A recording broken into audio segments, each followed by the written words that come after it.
आपण पाहत आहे साम टीव्ही आणि बुलेटिनची सुरुवात करूयात नागपूरमधल्या एका महत्त्वाच्या बातमीने। नागपूरच्या शासकीय रुग्णालयातील रुग्णांच्या जीवाशी खेळ सुरू असल्याचा धक्कादायक प्रकार समोर आलाय। रुग्णालयामध्ये रिक्लॅब 625 ही अँटीबायोटिक औषध बनावट असल्याचं समोर आलेलं आहे। तर अन्न आणि औषध प्रशासनाच्या तपासणीमध्ये हे उघड झालंय। धक्कादायक म्हणजे जवळपास 77,000 बनावट गोळ्यांचं रुग्णांना वाटप सुद्धा करण्यात आलंय।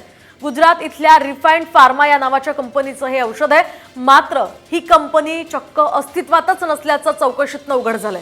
ऑगस्ट 2023 मध्ये या औषधाची निर्मिती झाली होती। 200 नमुने तपासणीसाठी पाठवण्यात आले होते आणि त्याचा अहवाल 2024 मध्ये आता आलाय।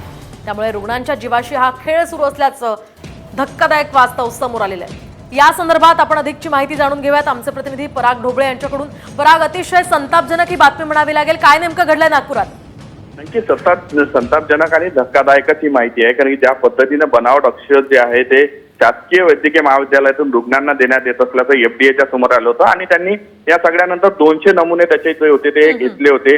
जे अँटीबायोटिक औषध होतं त्यामध्ये सिप्रोफ्लॉक्सासिन असं नावाचा घटकच नव्हता, त्यामुळे हे जे आहे औषध आहे ते बनावट असल्याचा एफडीएचा अहवाल जो आहे तो आता आलेला आहे। खरं तर ऑगस्ट 2023 मध्ये कारवाई झाली होती आणि वर्षभरानंतर हा अहवाल आला। त्यावेळेस त्यामध्ये जवळजवळ 77,000 गोळ्यांचं वाटप सुद्धा झाल्याची माहिती समोर येते आणि या सगळ्या प्रकरणामध्ये एफडीए आता संबंधित कंपनीवर कारवाई करण्यासाठी फौजदारी गुन्हा दाखल करण्यासाठी सुद्धा पोलीस स्टेशन पर्यंत जाणार असल्याची माहिती जी आहे त्या एका अधिकाऱ्याने दिलेली आहे। अगदी नक्कीच धन्यवाद पराग, दिलेल्या या सगळ्या सविस्तर माहितीसाठी। या संदर्भातली अधिकची माहिती जाणून घेऊयात ग्राफिक्सच्या माध्यमातून।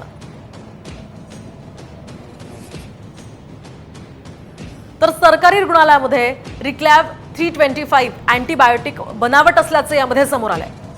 77,000 बनावट गोळ्यांचं रुग्णांना चक्क वाटपही करण्यात आलंय। तर अस्तित्वात नसलेल्या रिफाइंड फार्मा कंपनीचं हे औषध असल्याचं समोर आलंय। गव्हर्नमेंट ई मार्केट प्लेस या पोर्टलवरून औषधांची ही खरेदी करण्यात आली होती।